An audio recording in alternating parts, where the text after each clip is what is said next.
আপনাদের পার্শ্ববর্তী দেশ বাংলাদেশের প্রধানমন্ত্রী তিনি একটা বায়ানে বলেছিলেন যে কিছু মৌলবি বলছে আমার ছেলে নাকি খ্রিস্টানদের মেয়েকে বিয়ে করেছে। এটা ঠিক কথা, খ্রিস্টানদের মেয়েকে বিয়ে করেছে। খ্রিস্টানরা আহলে কিতাব, আহলে কিতাবের বাইরে নয়, এটা উনি বলেছেন। ওই জন্যই বলা হয়, শুনেলেন আমার কাছে একটা তথ্য নেন, মায়েরা রাগ করবেন না। একটা মেয়ে যদি MA পাস করে আর একটা ছেলে 8 পাস হয়, তার থেকে 8 পাস ছেলেটার বুদ্ধি অনেক বেশি। কথা বলে না? বাস্তব বলছে, এটা বাস্তব। বুদ্ধিতে কাঁচা, বিবেকে কাঁচা। জ্ঞান বেশি থাকতে পারে, সাধারণ জ্ঞান কম হবে। ওই জন্যই তো এই ভাষাটা বলেছে। লোকে মূর্খ বলছে, মৌলবীরা তাকে খারাপ বলছে, আমরা তাদেরকে নোংরা বলছি। কেন? খ্রিস্টান আহলে কিতাব থেকে বেরিয়ে গেছে। যেদিন বলেছে ঈসা আল্লাহর বেটা, সেদিন থেকে তারা আহলে কিতাব নাই, কাফের হয়ে গেছে। কোরআন খুলে আপনাদেরকে বুঝিয়ে দিই। আচ্ছা, হাত তুলে বলুন আগামী থেকে কে কে ফিস্টি করবেন না 1 জানুয়ারি? হাত তুলে বলুন তো জোরে ইনশাআল্লাহ। যুবক দিকে বলছি, কেউ ফিস্টি করবেন না, জোরে বলুন ইনশাআল্লাহ। আচ্ছা, রমজান মাসে তোমরা যদি মসজিদে একসাথে চাঁদা তুলে ইফতারি করো, গরিবকে খাওয়াও, নেকি আছে না গুনাহ? নেকি আছে, জোরে বলুন সুবহানাল্লাহ। তোরে বুকা 1 জানুয়ারি যে টাকাটা ফিস্টি করবে ওটা জমা করে ইমামের কাছে রাখ। রমজান মাসে 1 রমজান এই টাকাটার ইফতারি হবে গোটা মুসল্লিদের, জোরে বলুন সুবহানাল্লাহ। এতে লাভ আছে, এতে লাভ, নেকি পাবে।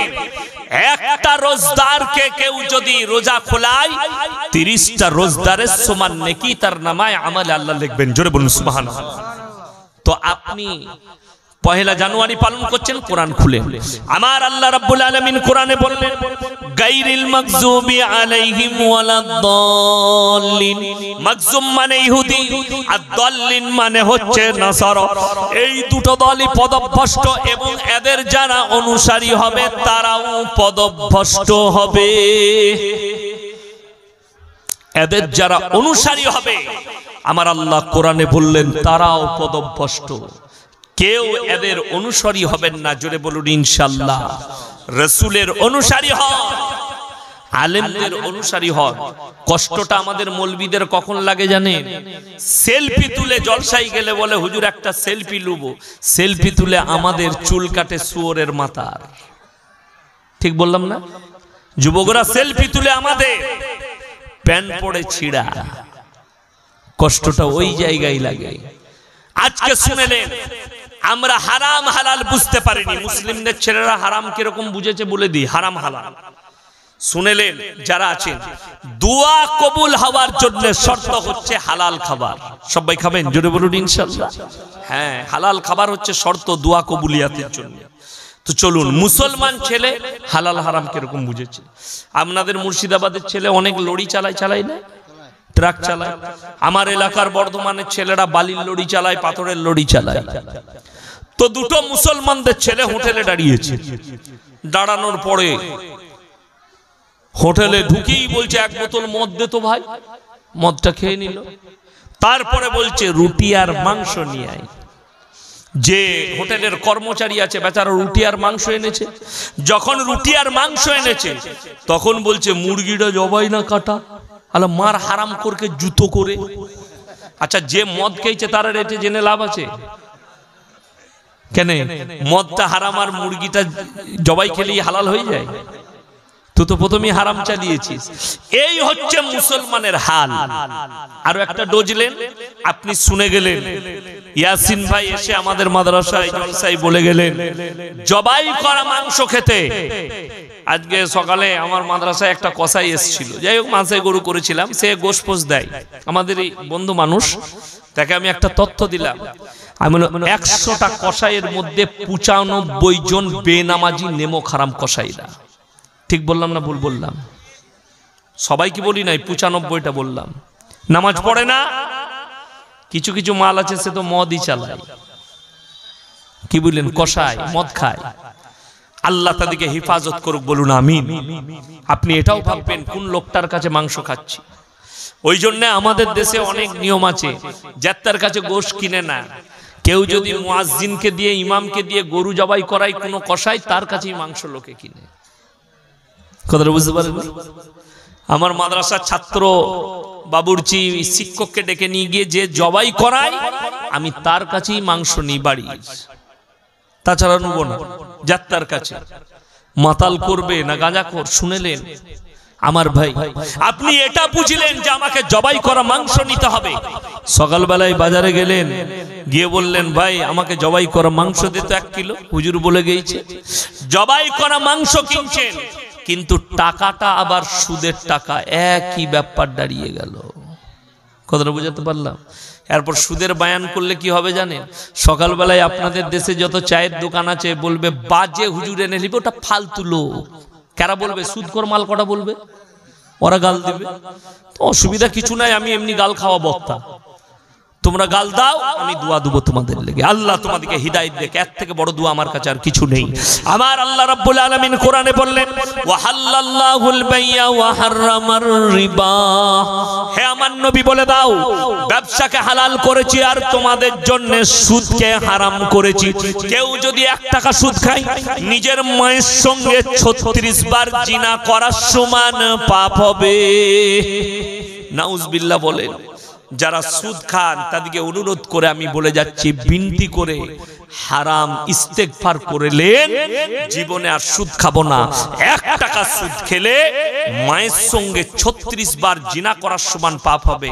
আপনাদেরকে বলে দিই, সুদ খেলে দিয়ে টাকা করে নিলে সুখ পাওয়া যাবে? টাকায় সুখ আছে? যাদের মনে হচ্ছে টাকায় সুখে, মৌলবীরা কি জানে তারা শোনেন, টাকায় যদি সুখ হয় সকালবেলায় উঠে একবার কলকাতা চলে যান, ট্রেন ধরে বেলডাঙ্গা থেকে নাইলে বহরমপুর থেকে প্রেসিডেন্ট জেলে গিয়ে পার্থবাবুকে জিজ্ঞেস করে আসুন স্যার টাকায় কত সুখ। কথাটা বুঝতে পারেননি? উনি বলবেন, বেরোবে আমার যা হচ্ছে তা আমি জানি। কথাটা বুঝতে পারেন? ডাল আর পুরা রুটি এই জুটছে। বীরভূমের বাগের বাচ্চা অনুব্রত বাবু, কে বুঝলেন? একদিন আমাদের শক্তিগড়, ল্যাংচার বিখ্যাত বর্ধমানের শক্তিগড়ের নাম শুনেননি? যখন সৌদি ফৌদি থেকে ছেলেরা আপনাদের আসে না, তখন ওখানে দাঁড়ায় হাই রোডে, সেই জায়গাটার নাম হচ্ছে শক্তিগড়। তো ওই শক্তিগড়ে ল্যাংচা বিখ্যাত, সেই ল্যাংচার দোকানটার নাম হচ্ছে ল্যাংচা কুঠি। আমাদের মুসলিমদের দোকান, আমাকে খুব ভালোবাসে অন্তর থেকে।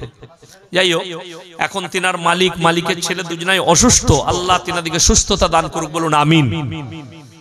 সেদিনে তিনার ভাই ছিলেন, ছোট ভাই, তিনিও আমাকে মহব্বত করেন, বলে হুজুর আপনার বয়ান খুব শুনি, আমি দোয়া দিলাম আল্লাহ আপনাকে সুস্থতা দান করুক, কামায়ে বরকত দেখ। তো এই দোকানে একবার আমাদের অনুব্রত বাবু বসছিলেন, আমি গাড়ি নিয়ে ঢুকলাম, তো বডিগার্ডরা আমাকে পুলিশরা আটকে দিলে, উনি বললেন এই ছাড়ো, মোল্লা সাহেবকে আসতে দাও। আমাকে বলে ভালো আছেন? বলে মাঝে মাঝে ফেসবুকে আপনাকে দেখতে পাই, ইউটিউবে খুব কড়া কথা বলেন।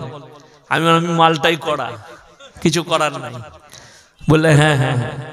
যাই হোক, দেখুন সেই মানুষটা তিহারের জেলে বসে পুরা রুটি খেতে হচ্ছে, তার নাম আল্লাহ।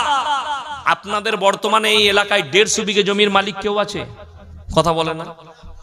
নাই। আমার এলাকায় চলুন, এখনো আপনাকে 100 বিঘে 150 বিঘে জমির মালিক দেখিয়ে দিতে পারবো।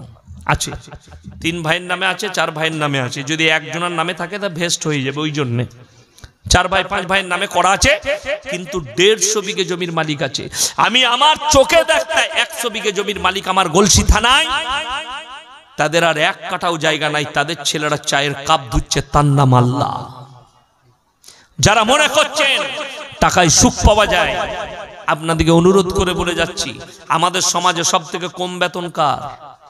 কথা বলে না? ইমামদের আর মাদ্রাসার মৌলী সাহেবদের। সব থেকে ভালো খাবারটা কার? কথা বলে না? মৌলী সাহেবদের। আপনারা খাচ্ছেন টেবিল চেয়ারে, আর আমি খেয়ে এলাম কম্বল আর চাদর বিছানো, দস্তরখান, আর কি কি খাওয়াইছে ওটা বলবো না। নাস্তায় কি ছিল ওটা বলবো না।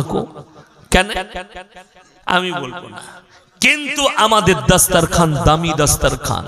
হাদিস শুনেলেন, যারা আল্লাহর রাস্তায় দিনের পথে থাকবে, আল্লাহ মৃত্যুকাল পর্যন্ত তাদেরকে ইজ্জতের রুজি দান করবেন। জোরে বলুন সুবহানাল্লাহ।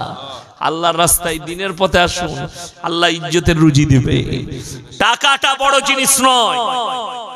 বেতন আমাদের কম হতে পারে, কি বুঝলে? জুতো, জামা, জ্যাকেট, চাদর, চাদরটা আমার লয়, হাদিয়ার বলে দিলে। জুতো আমার লয়, হাদিয়ার। বোম্বে গেছি, জুতোটার কোনটা একটু ছিঁড়া আছে, কিনে নিয়ে এসে সেগুলো সরিয়ে দিলে ডাস্টবিনে, এটা নামিয়ে দিলাম। বলে এটা কার? বলে হুজুর আপনি পড়ুন। কি বুঝলে? আজকে ঘড়িটা পড়ি নাই, আমার একজন অন্তরের মানুষ একটা গিফট দিয়ে পাঠাইছি, 12,000 টাকার ঘড়ি, রেডো কোম্পানি। নাম শুনি নাই কোনোদিন, কিন্তু আল্লাহ বলছে পর, আমি বরকত দিয়েছি। কি বুঝলেন? আল্লাহ বরকত দিয়েছে, পড়ো। আল্লাহর কসম করে বলছি, টাকা থাকবে খেতে পাবে না। তার নাম আল্লাহ, তার দলিল আছে কোরআনে। অবাক হয়ে যাবে। আপনার ইমামের বেতন 5,000, 10,000। ইমামকে লটারি কাটতে হয় না, আপনি 50,000 রোজগার করেন হারাম করে, আপনাকে লটারি কাটতে হচ্ছে বরকতের জন্য। আপনি আল্লাহর কাছে কাঁদবেন যে আল্লাহ আপনাকে, আপনার উপরে নারাজ আছে, আপনি নিশ্চয়ই কোনো বদদিনীর মধ্যে ডুবে আছেন, যার জন্য হারাম কাজে লিপ্ত আছেন। আপনাকে যদি 20,000 রোজগারে 5টা লটারির টিকিট কাটতে হয়, আপনার ইমামকে 5,000 বেতনে কটা কাটতে হয়? কথাটা বুঝতে পারেননি? আল্লাহর কসম, 5,000-এ আল্লাহ আমাদের এত বরকত দিয়েছে, তোমার 50,000-এ বরকত নেই।